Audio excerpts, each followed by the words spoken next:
കൂടുമ്പോൾ അതുമായി ബന്ധപ്പെട്ടുള്ള കുറ്റകൃത്യങ്ങളും കൂടുമെന്നത് ദിനംപ്രതിയായി കേരളത്തിൻ്റെ അനുഭവ സാക്ഷ്യമാണ്. വിവരിക്കാൻ കഴിയാത്ത ക്രൂരതകളുടെ കഥകൾ കേട്ടാണ് മലയാളി ഉറങ്ങുന്നതും ഉണരുന്നതും. ഒപ്പം MDMA അഥവാ മെഥലിൻ ഡയോക്സി മെത്താഫിറ്റമൈൻ പോലുള്ള ലഹരികൾ കരയും കടലും കടന്നെത്തുന്ന ഭീതിത വാർത്തകളും ആശങ്കപ്പെടുത്തുകയാണ്. യുവത്വത്തിൻ്റെ സിരകളെയും ചിന്തകളെയും തകർക്കുന്ന ലഹരിയാൽ കേരളം നിറയുന്നുവെന്നത് ഏതൊരാളെയും ഭയപ്പെടുത്തുന്നതാണ്. ഇന്നലെ 1.5 കിലോ MDMA ആണ് കൊണ്ടോട്ടിയിലെ ഒരു വീട്ടിൽ വെച്ച് പോലീസും ഡാൻസ് ഓഫ് സ്ക്വാഡും പിടികൂടിയത്. ലഹരി കേസിൽ അറസ്റ്റിലായ ആളുടെ വീട്ടിൽ സൂക്ഷിച്ചതായിരുന്നു ഇത്രയേറെ MDMA. ചെന്നൈയിൽ നിന്ന് കാർഗോ വഴിയാണ് രാസലഹരി എത്തിച്ചത്. കേരളത്തിലേക്കടക്കം ലഹരി കടത്തുന്ന വിദേശ പൗരനെ വയനാട്ടിൽ അറസ്റ്റ് ചെയ്തു. നെടുമ്പാശ്ശേരിയിൽ 1.5 കിലോ കഞ്ചാവ് പിടികൂടി. 45 ഗ്രാം ഹൈബ്രിഡ് കഞ്ചാവുമായി ഞായറാഴ്ചയാണ് സിനിമ മേക്കപ്പ് ആർട്ടിസ്റ്റ് പിടിയിലായത്. യുവാക്കളെയും വിദ്യാർത്ഥികളെയും ലഹരി ഉപയോഗിക്കാൻ പ്രേരിപ്പിക്കുന്നുവെന്ന ആക്ഷേപമുയർന്ന ആവേശം എന്ന മലയാള സിനിമയുടെ മേക്കപ്പ് മാനാണ് സിനിമാ ചിത്രീകരണത്തിനിടെ കഞ്ചാവുമായി ഇടുക്കിയിൽ പിടിയിലായത്. പോലീസ് പിടികൂടിയപ്പോൾ MDMA വിഴുങ്ങിയ യുവാവ് മരിച്ചത് കഴിഞ്ഞ ദിവസം കോഴിക്കോട്ടാണ്. യുവാവിൻ്റെ പ്രാഥമിക പോസ്റ്റ്മോർട്ടം റിപ്പോർട്ട് വ്യക്തമാക്കുന്നത് അമിത അളവിൽ ലഹരി അകത്തു ചെന്നതിനെ തുടർന്നാണ് മരണമെന്നാണ്. യുവാക്കളെയും വിദ്യാർത്ഥികളെയും ലക്ഷ്യമിട്ട് വൻതോതിൽ ലഹരി വസ്തുക്കൾ സംസ്ഥാനത്തേക്ക് എത്തുന്നുണ്ടെന്നും ഇതെല്ലാം വിതരണം ചെയ്യുന്നുണ്ടെന്നുമാണ് ഈ സംഭവങ്ങൾ വ്യക്തമാക്കുന്നത്. വൈകിയാണെങ്കിലും ലഹരി എത്തുന്ന വഴികൾ തേടി പോലീസും എക്സൈസും ഇറങ്ങിയെന്നത് ആശ്വാസകരം തന്നെയാണ്.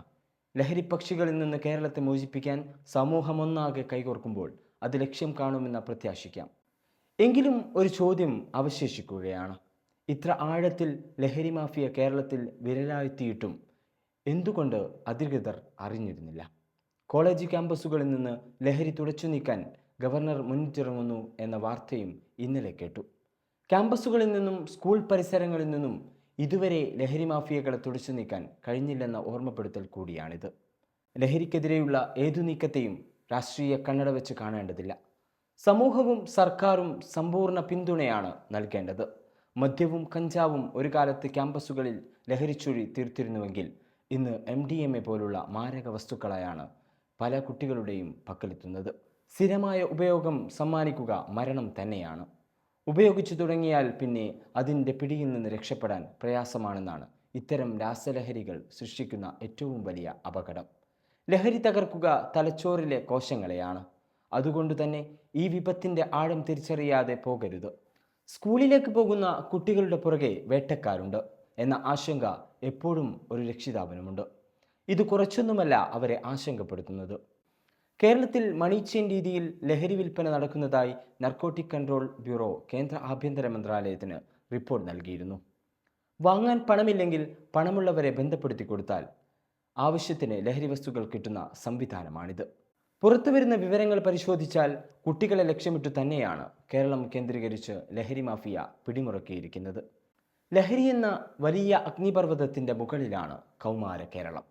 പൊട്ടിത്തെറിക്കുന്നതിന് മുമ്പ് കുട്ടികളുടെ ലഹരി ഉപയോഗത്തെ എന്തു വില കൊടുത്തും തടയേണ്ടത് സമൂഹത്തിൻ്റെ കടമ കൂടിയാണ്.